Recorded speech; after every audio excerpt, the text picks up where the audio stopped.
Durant les mois de septembre et d'octobre, plusieurs trains ont été mis en circulation au départ de Spontin vers Beauche dans le but de descendre un maximum de traverses qui ont été acquises quelques mois plus tôt. Ces traverses sont destinées à la remise en état de la gare de Beauche ainsi que le tronçon vers le tunnel d'Ivoire. Durant le mois d'octobre et pendant quelques jours, les travaux de remise en état de la voie ferrée ont recommencé en gare de Beauche avec dans un premier temps le nettoyage approfondi, suivi des travaux de terrassement nécessaires préalablement à la pose de la nouvelle voie ferrée. Afin de réaliser un travail de qualité, des engins de génie civil ont été loués par la SBL. Grâce aux données qui ont été relevées par le géomètre et encodées dans la base de données, les véhicules ont réalisé le déplacement des terres excessives sur toute la longueur de la future gare. Quelques jours avant la relance du chantier, plusieurs centaines de tonnes de petits cailloux ont été livrés aux abords de la gare. Afin de pouvoir déverser sur l'assiette de la future voie ces 200 tonnes de ballast, la grue a chargé une petite benne qui s'est ensuite faufilée à travers le chantier. Une fois sur l'assiette de la future voie, la benne s'est articulée afin de décharger de manière uniforme le précieux contenu de cailloux en une couche épaisse d'environ 15 cm. Au moyen d'appareils de mesure ultra modernes, le géomètre estime le travail nécessaire et envoie les informations par Wi-Fi directement à l'engin à lame dirigé par hydraulique qui fait son retour sur le chantier.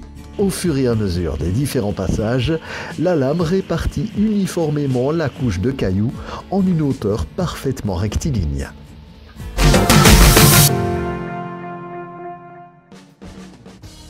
Une phase importante fut atteinte en gare de Beauche le samedi 3 octobre 2020 avec la reconstitution de la voie.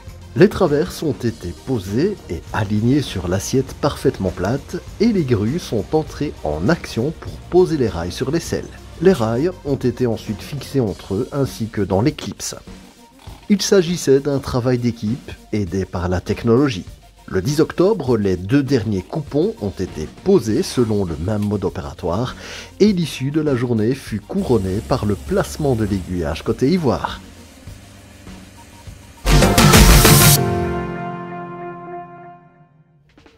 Durant la nuit du 22 au 23 octobre 2020, un curieux train a fait son apparition sur la ligne jusqu'à Beauche. Il s'agissait du train Voslo, dont la mission consistait à livrer une quantité impressionnante de longs rails destinés à la remise en état du tronçon vers le tunnel d'Ivoire. Le chantier s'est déroulé en pleine nuit sous une pluie battante et il fallut 3 longues heures pour que les 14 rails de 300 mètres soient complètement déchargés. L'araignée, cette curieuse machine posée sur les wagons, soulève les rails jusqu'à les faire glisser sur une partie du convoi composé de 16 wagons d'une longueur totale de 360 mètres. Les rails glissent littéralement sur les wagons jusqu'à ce qu'ils soient fixés au sol à l'extrémité du train. Le train s'est alors mis en mouvement, permettant la décharge, l'araignée roulant sur ses wagons en guidant les rails au milieu du convoi.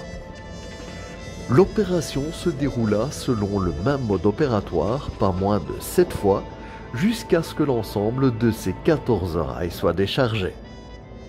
Tout le matériel nécessaire pour atteindre le tunnel est donc finalement arrivé à Beauche.